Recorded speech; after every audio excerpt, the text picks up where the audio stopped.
abundance. Now, the last asset that you can possess is time. And I actually mean this across two scopes of life. And the first is the amount of time that you have right now. And the second is the amount of time that you have left in life, basically your timeline in life. Now, the first scope is kind of self-explanatory. Obviously, if you have more time, that means you can put more time into freelancing, into being an apprentice for someone, into starting your own online business, whatever it is you decide to do, whatever vehicle you decide to use in order to achieve financial freedom and abundance. Of course, the more time that you have, the more beneficial it will be. And part of that is also, I guess, kind of your safety net. If you have a job that's remote and you only need to log into your job 2-3 hours a day because you work for some very bloated company that doesn't actually know whether you're performing well or not, because no one's performing well at the company, no one really knows what they're doing at the company. Well, you can work 2-3 hours remotely, and then you can spend the rest of your day basically trying to build your online business. Or let's say you're in a situation where you are living with your parents. You might even be 22, 23 after university or college, and you know that you have a year or two of basically zero expenses. So you know that you have the time to actually go out and focus on your entrepreneurial endeavors. So obviously, the more time that you have in a day,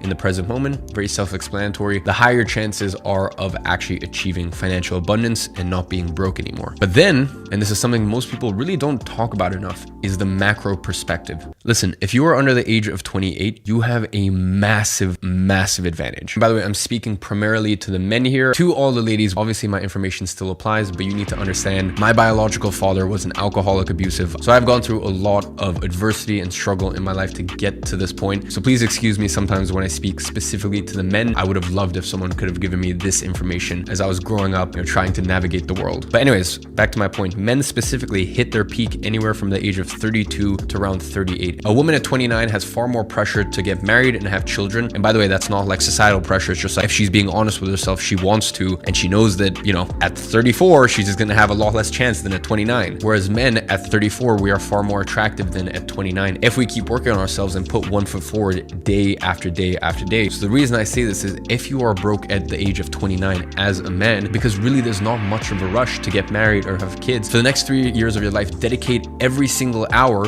without having to worry about a partner or anything else to becoming a millionaire. That's the beauty of it. So when I talk about time being of all of these by far the biggest advantage, you need to understand that everyone has these grand aspirations for what they're going to do in the next 12 months. And most of the time don't hit it, but most people discount what they can do over a multi-year timeline. So as I said, if you are watching this and you are a 27-year-old, 29-year-old, but I mean, hell, if you're a 22-year-old, such as me, or if you're a 19-year-old or 16-year-old, I mean, it's basically hard-coded that in the next 5 years, you are going to be a millionaire. If you are watching content like this on YouTube and you actually absorb and actually use it, it's basically hardwired. I mean, maybe it doesn't take 5 years, maybe it takes 7 years, but time is by far the biggest asset. And if you are in your teens or pretty much any of your 20s, you have such a massive advantage. It is ridiculous. You have by far the biggest advantage.